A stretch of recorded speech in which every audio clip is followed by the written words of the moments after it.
Hello, everybody. Welcome to class. This is the final chapter of the book, Practice of Research in Social Work. And today we will be talking about what you do when you've completed your research. In short, you report it. You write it up, you report your findings, you share it with whomever it needs to be shared. This can be with a funder. This could be with your organization. It could be local community people and politicians. It could be to a journal article or sharing it with your peers if you're at a conference. Uh, it can be also, and importantly, sharing it with the people about uh, of whom it is about. The people that you worked with, the people who gave of their time, who gave of their um, participated in the study, in the if there was any um, uh, your research participants, the people who took the survey. All of these people deserve to know what happened, what came out of it, especially if they had a vested interest and participated in this.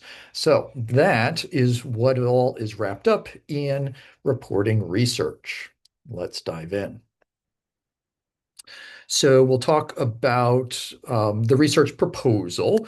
And then because this is a part of what you do when you write it all up, we'll talk a little bit about the writing process itself. And then we'll explore different ways in which results can be reported and then some considerations that we'll want to keep in mind.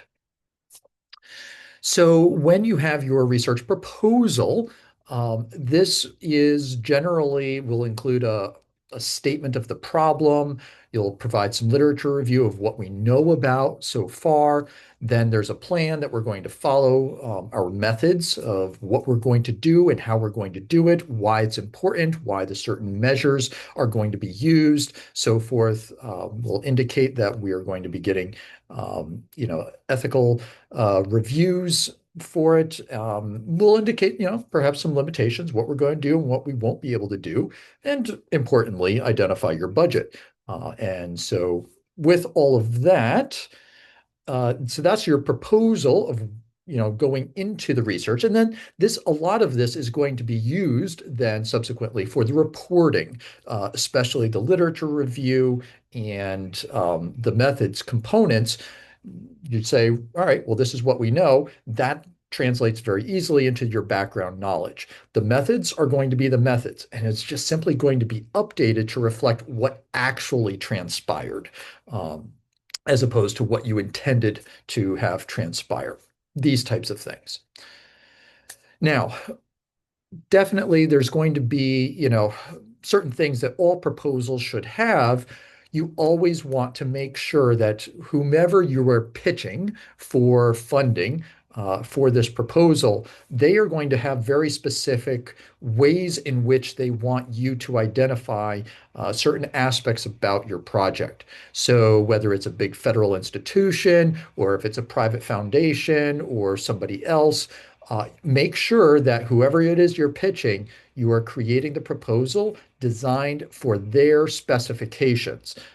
So a lot of times they will have a template or a rubric that they will use. So you want to get that information first before you just go writing it, and then you figure out, oh, wait, they want this way, or they've got, these particular conditions or word count or things like that. And so it's important that you know those up front, and then you can really adapt it and tailor it to what it is that they are interested in, what they're looking for, what they are willing to fund or not fund, and so forth. So this consideration is really important, whether you're applying for the grants, as well as understanding what type of information do they want after they've given you the grant. And so as you're fulfilling the terms and conditions, you're going to maybe need to generate reports periodically, or make sure that it gets published in a certain type of journal, or if they're funding it and it's federal government, then that the results then become public knowledge. And so it can be published both on a journal website and on NIH's website as well, for the public consumption of it. Now, the writing process. So generally, principles you want to remember, it is a complex process. Do not expect perfection in a first draft. And also prepare yourself to have multiple drafts and accept that you will discard a lot of what you wrote. Now, I did not write this. This was the author's Engel and Schutt, and they are telling you that. And if you've had me in class, then I have been telling you this over and over and over again. It is an iterative process. Those of us who have been writing for a while, we know this very well. I have a picture here that uh, within what, 3 or 4 days earlier to recording this lecture, I myself had generated some text, and then I just went through and with a red pen and was just marking it up left, right, and center, indicating, what needed to come out, what was missing, which words just or descriptions weren't good enough, things that needed to be rephrased, things that needed to be added or enhanced, um, things that needed to be defined. So we have all of that there. And I think this is a really important piece to recognize that, it's never going to be perfect. There's always just simply good enough, and then you got to move it out the door. And as you move it out the door, then you have somebody else look at it, whether it's internally, maybe I have a colleague take a look at it, and as well, for me, there's a peer review process. So I sent this out to a journal this morning, and I expect for peer reviewers, blind peer reviewers, I don't know who they are, they're going to send back their comments and questions, and then I'm going to keep editing and revising the paper, and we'll go back and forth, maybe, another one, two, sometimes even three times to get it to a point where everybody is happy with it. So this is a part of just simply the professional writing process. So when you're starting out, just learning how to do this, expect to simply have more edits, and that's just fine. Because down at the bottom here, the main point is really, does this message reach the reader? Okay. Are you conveying what needs to be conveyed in a way that the person understands that? That is the most important piece here.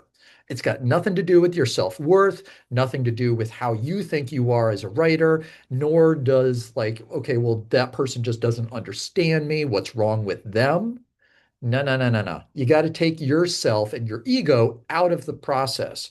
And it makes it a lot easier just simply to accept feedback of somebody. If they're saying, listen, I don't get this, then maybe we need to write it a little bit more clearly. And that's okay, because that's going to help the end product. So you just want to get stuff down on paper before you begin. Don't worry about grammar or style. Just get your thoughts out there.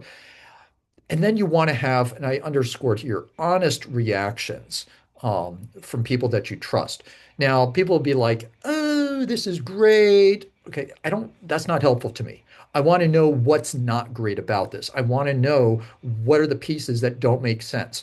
And so you need somebody who's going to be able to take that critical eye to this, who wants to help you and is going to tell you, no, sorry, this doesn't work, because that's how you're going to get a better paper, not by having somebody, patting you on the back, because they love you. So, um, as you work also then through the research, and so as I mentioned, from the proposal on through the end product, you're going to be building on it and using the material. And so it becomes more about kind of collating and bringing aspects together, less about, just kind of creating something from the very beginning. A lot of times, if I'm not sure where to start a paper, I'll start with the methods.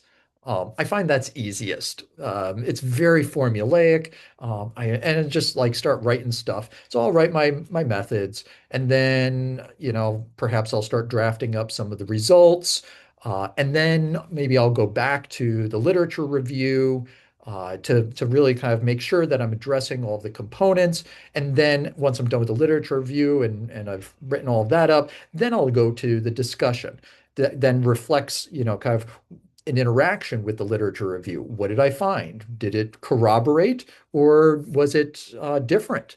Did I find, some same findings that were the similar, that were supported by previous research, or did I find new things that perhaps disprove? I don't know. So, so it's a iterative process. It's not linear by any means. It can be very circular. You can jump around to different aspects, but gradually the piece will come together as a cohesive whole. Uh, okay, I think that's about it. Oh, and I think one other piece here. This was written when 2016. This was before the age of AI. And so I think the process is still similar. It's not completely, new where you just kind of pour a bunch of content into AI and it poof magically produces a paper for you because you yourself are the one who did the research. You know, what are some of the things that I observe? What are some of the things that I want to emphasize or that I want to highlight? How do I want to structure the whole thing? Now, you can kind of create the ideas, you can put together, the blueprint of where you want to go with it, and then you give a lot of that context to AI, and some of the better AI pieces, and you can then have it start putting together the nuts and the bolts of the writing. But then what you need to do is actually go back and make sure, was this in fact what I wanted to say? Are we citing the right places? Making sure that nothing was plagiarized from elsewhere. Um, and so that's a lot of what you saw on the previous piece. The initial draft of the paper was actually generated by AI. However, I bring the scholarly perspective and the authority and take responsibility for the final output. So I need to make sure that I am bringing my expertise to bear on whatever is being produced, and that I've cited everything, that everything is factual, no AI generated citations or reference entries. Those I hand put in using Zotero. So there's ways in which this writing process is evolving, but there are certain principles that are the same and will continue to be the same, especially as we maybe become a little bit more faster, a little bit more productive, but we still have to keep our hands on the wheel or hold on the reins, if you will. We cannot completely abdicate, just having somebody else write things for us. That doesn't fly. All right. So when we produce some of these results, we're going to, have different formats and different mediums that we are using. And so, kind of there's going to be the overall, journal articles maybe that you'll do, or mixed methods research. And then there's, also applied research reports. So we'll talk a little bit about these in turn. So when we are doing these, the peer-reviewed journal articles, and so, with these, each journal has its own parameters and its own guidelines. That is what you want to follow. However, with that, you want to then take a look and understand a lot of them will have your very standard outline. And so there's going to be your abstract. Usually this is between 100 and 250 words. They are serious about that word count. So you need to make things very, very concise. Now, as you are writing an article, the abstract is usually the last thing that you want to write because you need to know, where am I going and how did I get there? And a lot of times you only know that once you've completed the research study in full. And so with the abstract, this is a synopsis. Sometimes it's just one blob of a paragraph. Other times it'll actually be structured with introduction, methods, results, and discussion and conclusions. So, sometimes it'll have that type of a structure as well. But point being, that's usually the last thing that you write. Uh, you also want to make sure that references and, citation format, that you know ahead of time, if you can, what it is that the journal would like. And so you have to use that format. using Zotero or Mendeley or EndNote or some sort of reference manager helps immensely in this regard, because if you've got that full body of work all in there, then it becomes very easy to convert, say, Chicago style versus APA, American Psychological Association style. Um, and so those are the two different styles depending on what the journals are. And so they'll each have their preference. So that said, these different sections, you start out with the abstract, then you have a brief introduction that really justifies, well, why is this important? What's the reason for doing this? Who benefits? Then you have a background and literature review of what we know about the topic so far, as well as then put together and posit, what do we think we're going to find? What are the main research questions? Then you've got your methods section, and so this will outline your design, the setting, participants, the measures, how you collected your data, and how you went about analyzing the data, and so any statistical methods, software that you're going to be using, particular um, analytical processes and packages. Then you present your results. What did I find? You just simply say, these are the results that I found. We don't discuss them yet. That then comes in the discussion part. So a lot of times you just simply have to hold back. You simply present, this is what we found, and you don't interpret it. Instead, you provide in that discussion, that's where you provide all of that interpretation. We say, all right, here's what it potentially means. Here's what we can say about it. Here's how it stacks up against prior research. Maybe others found the same thing. Sometimes, maybe we found something different. And so it provides a different perspective. So, I think in that regard, there's no wrong answer from what you got. Instead, you're simply understanding, hey, we've got a better look at reality, whether something was a statistically significant finding or not. There's a reason for that, and it can really be helpful to uncover that. So don't feel like because your study didn't have any statistical significance that it was a failure. That's really important. It's all about how you view it and how you then understand the broader context in which this research was done.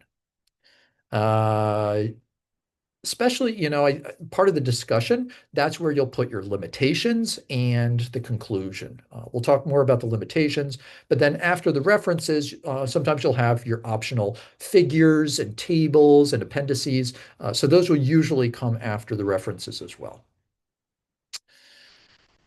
When you're reporting qualitative research, this is a more holistic and reflexive perspective. A lot of times you will also include an author's statement of intentionality, or their viewpoints or perspectives become then really important.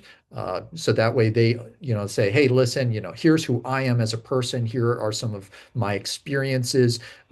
Here's my racial identity, my gender identity, and I'm disclosing now how this impacts me as a researcher.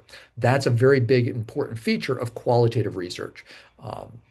So it's very reflexive, as well as then incorporating some of the standard sections that we listed earlier. Then with the mixed methods, you've got a lot of that method section, because every component needs to be described, as well as then having the results discussed. And so you can have this in different sections, or cohesive part, depending on what simply um, works for the paper, and what provides the best presentation of it, whether you're doing them separately or doing them cohesively. Now, we talked then about applied research. And so applied research is a little bit more rather than just simply understand for understanding's sake, or even just to come up with an evidence-based practice. Um, with applied research, it's intended that the effects are going to be immediately applied. Okay, so with that, you will generally have an executive summary. And so this would be like a one-page overview as a takeaway for busy people. And so this would be um, we'll talk about who those people are in the next slide. But then we've got, you'll have an overview, talk about the project design, the methods, some of your findings, and importantly, recommendations. What are the actionable takeaways that are important here? And then you'll also have some acknowledgments as well. Uh, but those recommendations are, well, okay, this information was nice, but what do you want me to do? That's your job as the researcher, is to provide some very explicit guidance. Given all of this information, here's A, B, C, D, E, F, G of how I think you should take this information and create new policy or create a program or implement this trial activity. So there's a very directed, here's how to apply this applied research. Okay. Now, who are you writing for? So this is, as opposed to like a peer-reviewed journal article where you're writing for, say, other academics. Um, in this case, you're writing for a much broader audience. And so you're not going to be in keeping with, kind of some of the formal, academic rigors and so forth, but it needs to be relatable and readable for the broader audience. So it needs to be kind of in language with less jargon, less technical language. Um, and so, that can be then for academics, but also you want to keep in mind, the readership of practitioners and policymakers and community members. So using, say, infographics or charts to help tell that story as part of it can be really, really important. Another way of sharing your findings would be presentations at a conference, say.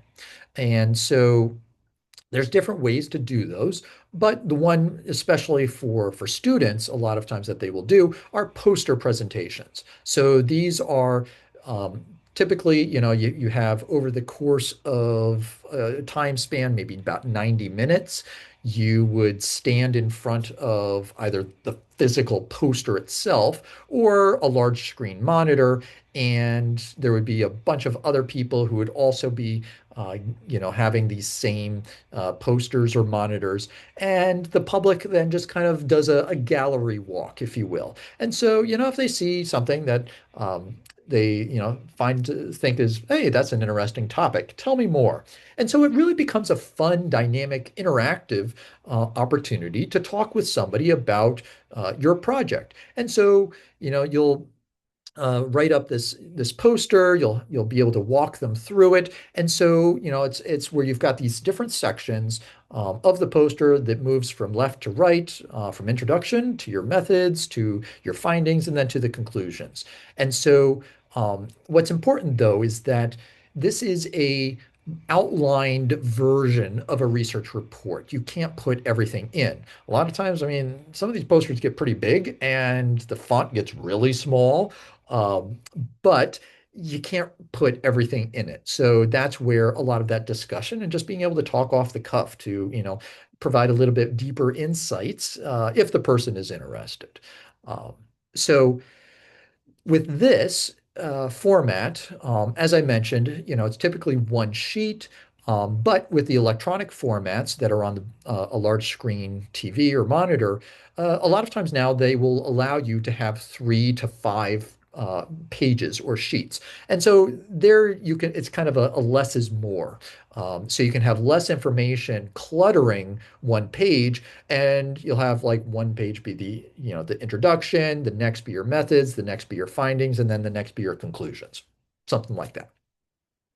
So you'll just kind of flip through them as you discuss with these passerbys. You do this multiple times with whoever comes your way. So you might share the presentation 5 or 6 times with new people as they come along.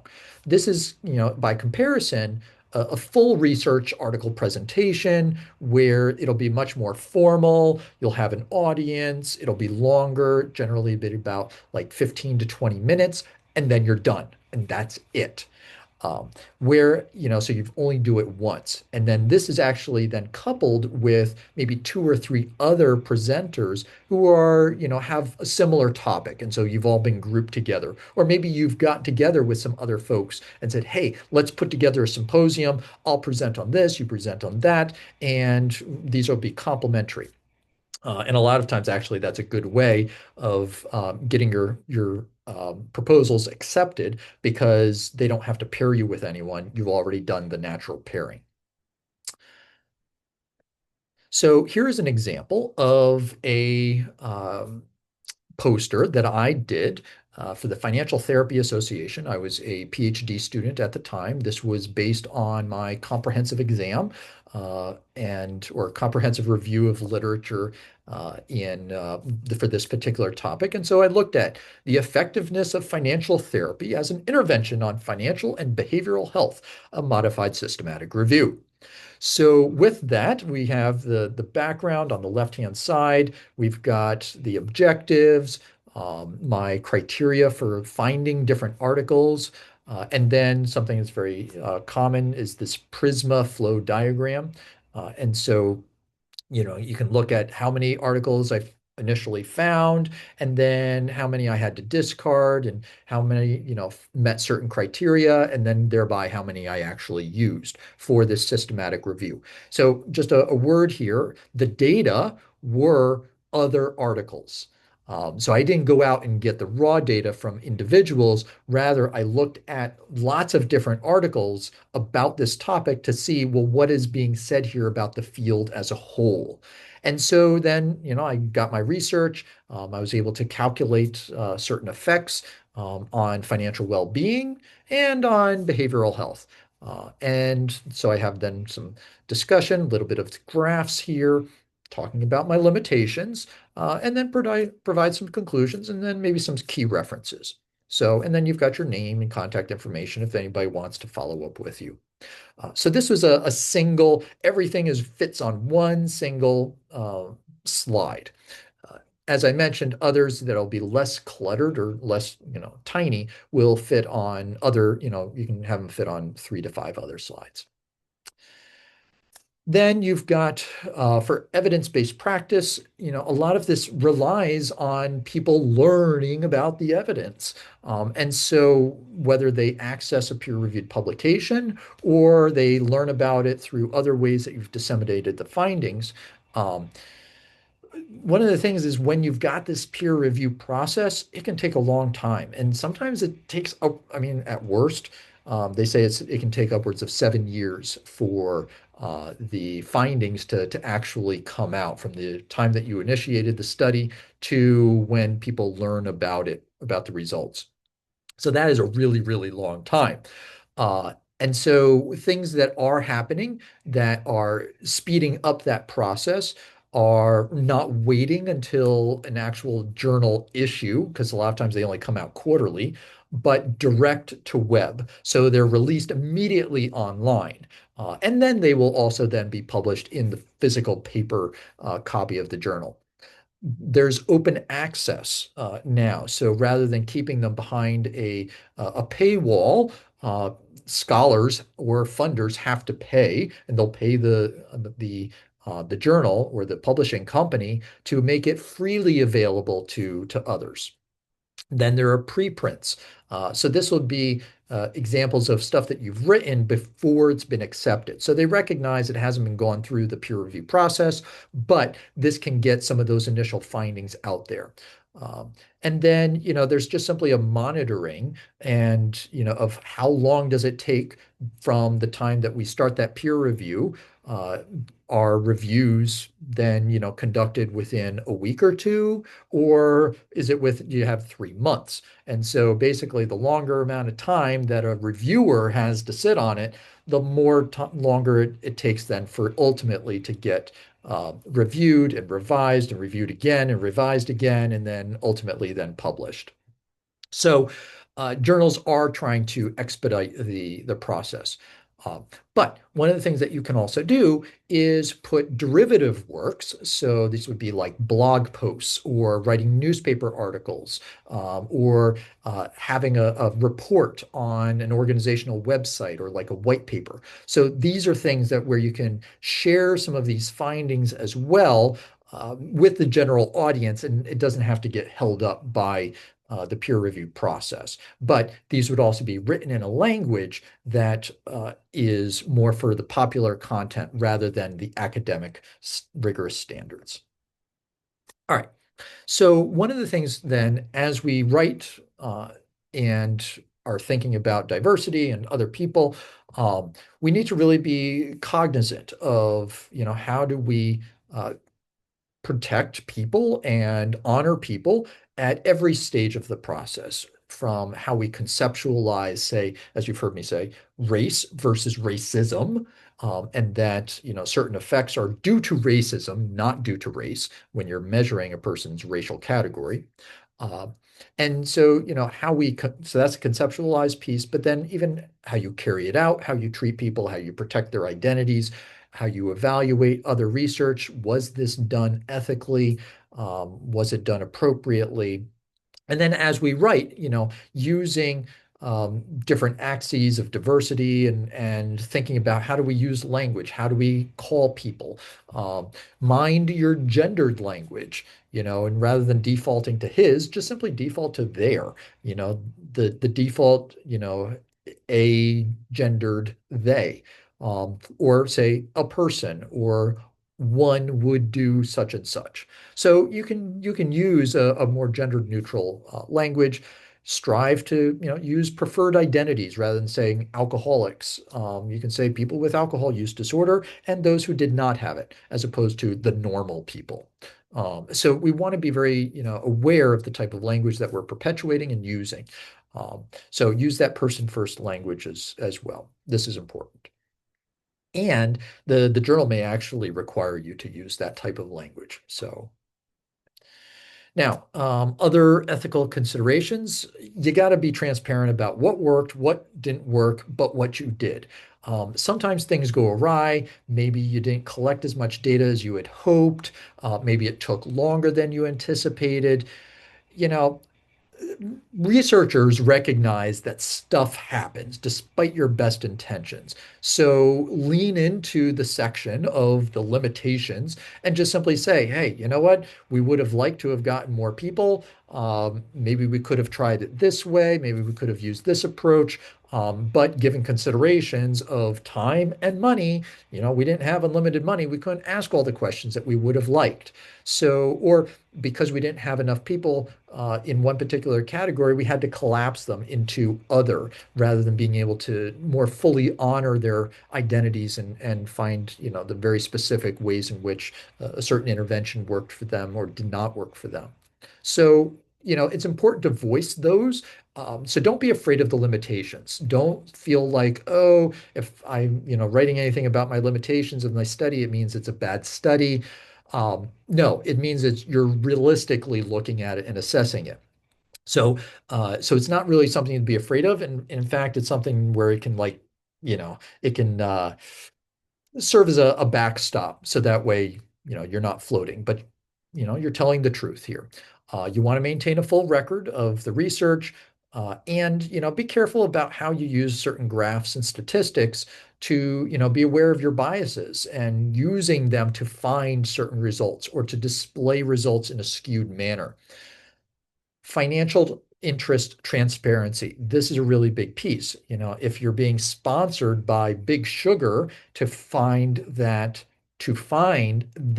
sugar does not cause cancer or something, then chances are you're going to find that, or you're going to skew your results so it looks like, well, it's not so bad because you've looked at it on a very tiny scale, rather than looking on a much broader scale and seeing, oh, wow, their impact is much bigger. So always be mindful. And a lot of times journals now mandate that you have to disclose any financial interest, any money that you got from certain agencies or organizations, that will then impact your bias.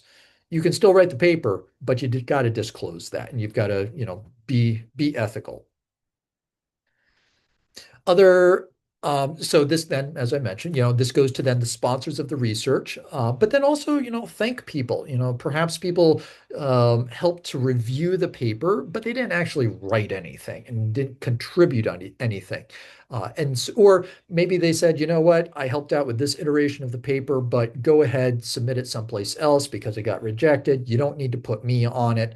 So it's just good to indicate, hey, if somebody was helping along the way, whether it was a mentor or somebody else, it's important just to recognize them in the acknowledgments section. You won't necessarily include them as authors on it because that's another level of responsibility that you have to take. But this would be, it's good. It's good, period.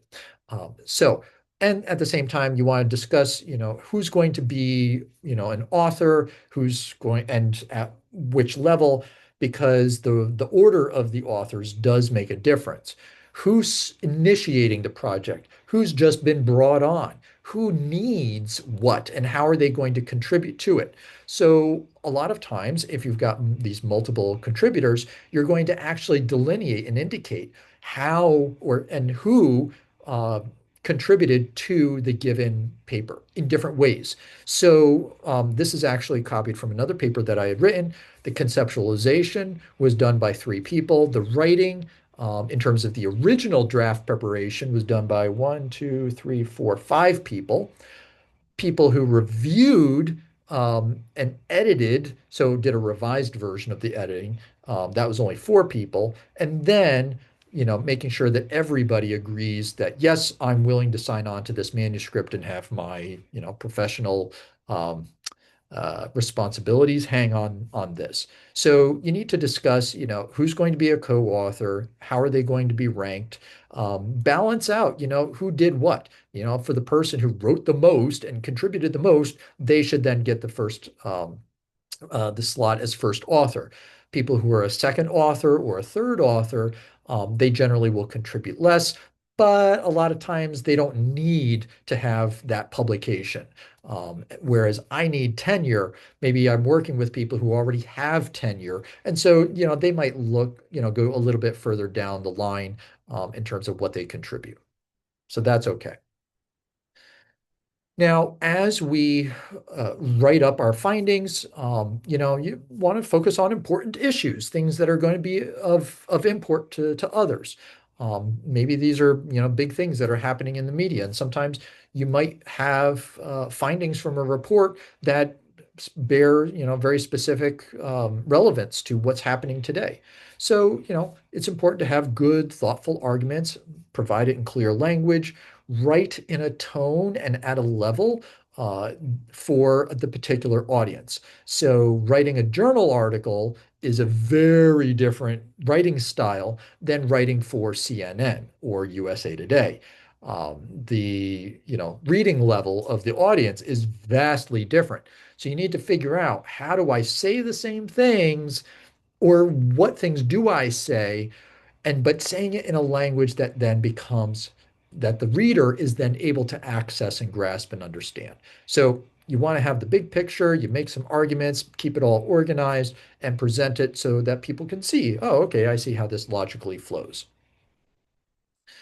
Uh, Additionally, it's important to not plagiarize. So this is a professional integrity. There's intellectual honesty that's bound up in this. Only take credit for work that you have now just done. Okay. You want to acknowledge others' contributions, and not just acknowledge, but recognize, hey, you're standing on their shoulders. You are benefiting from the knowledge that they've produced. And so you want to recognize, all right, I'm finding what they found, or I'm finding what's different from what they found. But it's important to recognize what they found and not just assume, or just kind of be writing and not attribute to their work. So there's a general consensus that we're all in this together. Okay. Um, and at the same time, it's important that you cite your own work when you've published it elsewhere. Okay. So that's why I said, only for the research that you have now just done. Um, because chances are you're going to be building on research. If you do, more than one publication, you're going to be building a body of work that's going to reference those earlier bodies. And so it's important that you acknowledge that as well. So there can be, yes, self-plagiarism. All righty. So with that, that brings us to the end of our presentation. Thank you very much. I hope you've learned a little something about research and how to go about it as a social worker, why it's helpful in social work, how it can help you, regardless of if you consider yourself a researcher or not. So thank you for hanging in there, and I will see you in due time. Thanks so much.